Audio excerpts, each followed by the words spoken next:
Hey everyone, and welcome as we continue our study through the Gospels and looking at the 250 events in the life of Jesus.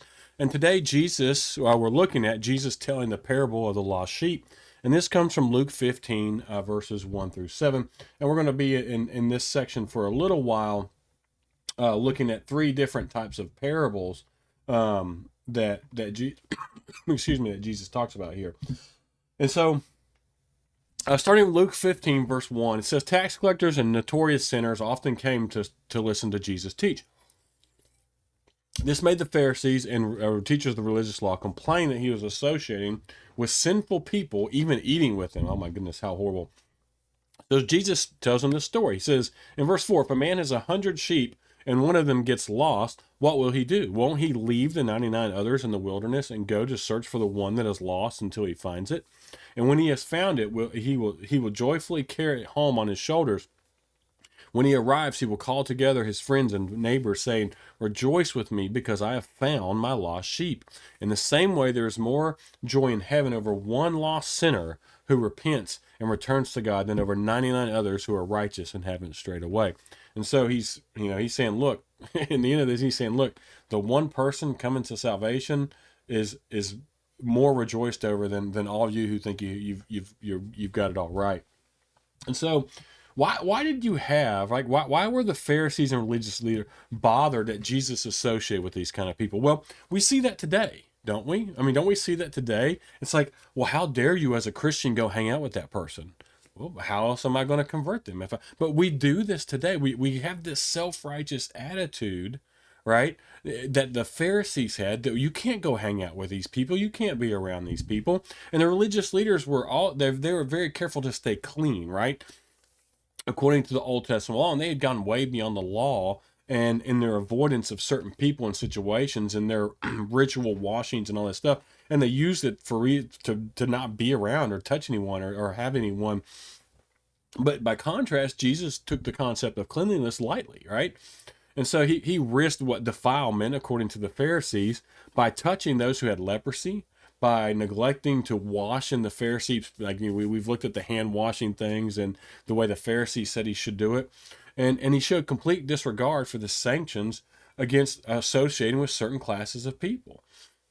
And so he came to offer salvation to sinners and to show God's love to them. And so we do this today. Well, I mean, as Christians, we do this today. I mean, if you look at most Christians, like, all their friends are Christians. And so it's like the only people they associate with Christians. And it's like, well, how are you ever going to reach anyone if the only people you have in your life are Christians? Now, sometimes, I'm not saying that's the bad thing that you're around a God, but that can't be the only thing. Like, that can't be the only people we have in our life. I was listening to, not Phil, Willie Robertson gave a speech or a message at Life Church the other day. And my wife brought it up and told me I needed to listen to it. And he talks about how this preacher would go to the bar to work at converting Phil Robertson. And if I think most people watching this, know Duck Dynasty and know the background there. And this preacher was willing to go to a bar and try to convert. How many Christians today are going to go into a bar to try to convert someone? None. They're like, oh, I can't. What if so and so sees me walking out of the bar? It's like, so what? You're there doing. And so it's like we've got to get rid of this type of, oh, I care too much what people may see and think of me if they see me hanging out with these people or see me over here. Do what God called you to do and convert people. All right, you can't convert someone if you're not willing to be friends with people who aren't Christians or be associated with people who aren't Christians. Now, doesn't mean you adopt their lifestyle or you partake in their lifestyles and stuff like that, but you can still associate and be their friends and work with them and that kind of stuff. And so we've got to get rid of that Pharisaic attitude of not being around those type of people or having anything to do with those type of people. And so, it may seem foolish, like, so go back to this. He's like, he came to offer salvation to everyone, to sinners, and to show that God loves us. And that's for everyone. And he presented that to everyone. And he hung out with those people that the religious people of the time wouldn't have anything to do with. And that's what we need to be doing. Really, what we need to be doing with is find out who the religious people don't want to have anything to do with and go have something to do with them. I mean, that's Jesus 101 right there. And so, And so it may seem foolish, right? It may seem foolish to leave 99 sheep to go search for one, but the shepherd knew the 99 would be safe together in the sheepfold, whereas the lost sheep was in danger because he was by himself. And because each of the sheep had high value, and us in comparison, he sees us with high value. And the shepherd knew that it was worthwhile to search diligently for the one that was lost. And so God's love for the individual is so great that he seeks out each one and rejoices when one's found. That's why there's such a, we talk about that. If you've ever, been around a baptism, we talk about like, when someone gets baptized, it shouldn't be one of those things where you're like, you sit there and it's like, golf clap, or whatever. It's, man, when someone's baptized, you should be rejoicing. Like, what do you think of celebration and rejoicing in heaven? You think the angels are sitting up there going, oh, girl, that's great. Good job. Good job. No, it's a rejoicing. It's a celebration, right? They're probably making all kinds of noise.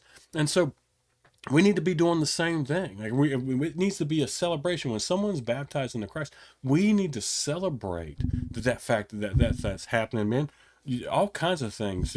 Just I don't know. Just make all kinds of noise and do that. And so, but we need to be doing that. And so God, like, I lost my notes. So I got into that, but so we have to understand that when God God would forgive sinners for come. I've lost my train of thought here. We may be able to understand a God who would forgive sinners who come to Him for mercy, right? And so that's what these people are. But a God who tenderly searches for sinners and then joyfully forgives them. Right? You got to think about that. He's searching for these people, and He's joyfully forgiving them. You have to possess an extraordinary love to do that. And so this is the kind of love that prompted Jesus to come to earth to search for lost people, right? To die for everyone so that any lost person has an opportunity to come to him and save them. And this is the kind of extraordinary love that God has for you. And it's really the extraordinary love we should be showing. And again, we know that we can't possibly have the same type of love that God and Jesus do. It's just as humanly, it's not possible, but it's something we're to strive towards, and we are to strive to having that kind of loving relationship. And so that's why Jesus he dealt and went with and ate with and spent time with these people who were considered the trash of society, right? A lot of the people he hung out with prostitutes, right? The tax collectors,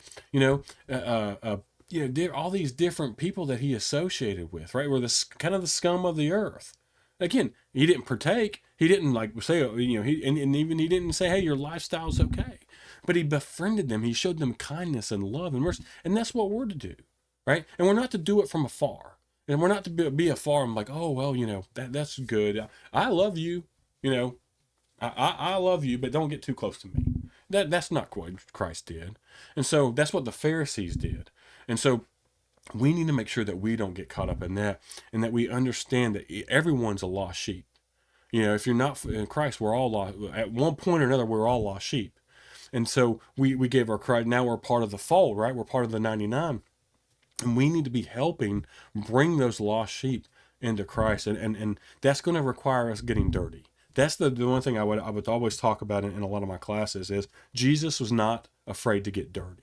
He was not afraid to get down in the dirt with people, literally sometimes, and work to convert them. And that's what we are called to do, and that's who we are called to be. If we're gonna reach people for Christ, we're gonna have to get dirty. Where it's gonna be unclean sometimes. It's not gonna be fun sometimes, but it's what's required in order to get down and meet people where they are and bring them to Christ. That's who we're supposed to be. As always, I appreciate everyone for watching. If you find them useful, please share these. There's all kind of share links that you can use there. You can email, all that kind of stuff. If you haven't subscribed to our channel, please go ahead and do so. We're going to continue to produce different video series and different lessons as we go through. As always, I appreciate everyone for watching.